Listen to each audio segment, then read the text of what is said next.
In this video, we're going to be doing an exercise, great for beginners, on the white keys. The left hand is going to have these classic triadic shapes, again, on the white keys. We're going to move up one successive white key at a time from the D position, the C position to the D, the E, the F position, G position, A, etc. The right hand is going to be doing open fifths, but essentially in the same shape and at the same location on the keyboard. One octave separating the hands. Lowest note is C, lowest note D, lowest note E, etc.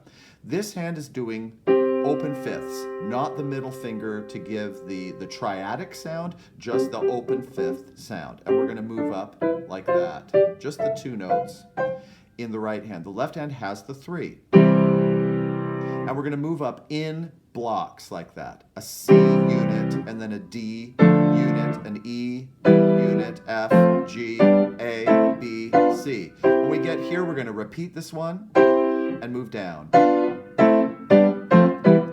So the whole exercise is this.